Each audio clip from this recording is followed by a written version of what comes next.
வணக்க மக்களே, நம்ம இப்போ எங்கே வந்து ஹாட் பாட் எக்ஸ்பிரஸ் தாங்க. இது வந்து புர்ஜுமான் மால்குள்ள தாங்க இருக்கு. ஒரு ஜாப்பனீஸ் ரெஸ்டாரண்ட். இங்கே நான் ஆர்டர் பண்ண ஃபுட்டு வந்து ரேமன் நூடுல்ஸ் வித் சீ ஃபுட்டுங்க. நான் ஒரு காம்போ தான் ஆர்டர் பண்ணியிருந்தேன். ஸோ நான் அப்போ கேட்டேன் அவங்கள்ட்ட வேற ஏதாவது காம்போ இருக்கான்னு கேட்டதுக்கு அவங்க சொன்னாங்க சூஸபிள் வெஜிடபிள் மீட் ஐட்டம் இருக்குது. ஸோ இவங்க 30 கிராம்ஸ் நீங்கள் பே பண்ணிட்டீங்கன்னா உங்கள் வெஜிடபிளையும் உங்கள் மீட்டையும் நீங்களே சூஸ் பண்ணிக்கலாம்னு சொல்லிட்டு ஃப்ரிட்ஜை காட்டினாங்க. ஓவரால் எல்லாரும் நீட் அண்ட் க்ளீனாக பக்கவாக இருந்துச்சு. ஸோ நான் ஆர்டர் பண்ணிட்டு வந்து நின்ன கேப்பில் ஒரு காஃபி ஆர்டர் பண்ணலாம்னு சொல்லி டோமினேட் வந்துட்டாங்க. ஒரு காஃபி ஆர்டர் பண்ணுற லார்ஜ் சைஸ் ஆர்டர் பண்ணியிருந்தேன். 14 கிராம் சொன்னாங்க. அதோட காம்போ வந்து ஃப்ரீ வந்து ஒரு டோனட் கொடுத்தாங்க, ஸ்மால் டோனட்டு வித் ஸ்டஃபிங் வந்து கேரமல்ஸ் கொடுத்துருந்தாங்க. சூப்பராக இருந்துச்சு பார்க்க. வாங்கிட்டோம் டெஸ்கில் வந்து உட்காந்துட்டாங்க. உட்காந்தோன்னே என் ஃபுட் ரெடி ஆகிடுச்சு. இப்போ செக் பண்ணி பார்த்தா நான் காம்போ ஆர்டர் பண்ணியிருந்தேன். அந்த காம்போ மிஸ் பண்ணிட்டாங்க. நார்மல் ரோமன் மட்டும் போட்டாங்க, சீ ஃபுட்டு. ஸோ வந்த வரைக்கும் வரட்டுமே சொல்லி கேட்டேன்.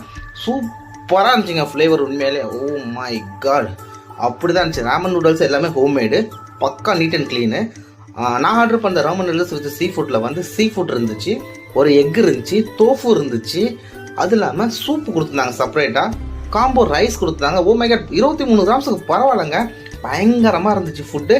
நான் டேஸ்ட் பண்ணி பார்த்தா உண்மையாக அல்டிமேட்டாக இருந்துச்சு. என் ஃப்ரெண்டு சொன்னால் செம்மன்னா எல்லாத்தையும் கம்ப்ளீட் பண்ணிட்டான். உங்களுக்கு இந்த ரெஸ்டாரண்ட் பற்றி ஏதாவது வேணா டிஎம் பண்ணுங்கள். துபாய் பற்றி ஏதாவது டவுட் இருக்கா, ரெஸ்டாரண்ட் பற்றி whatever, just message me, I will clear explain.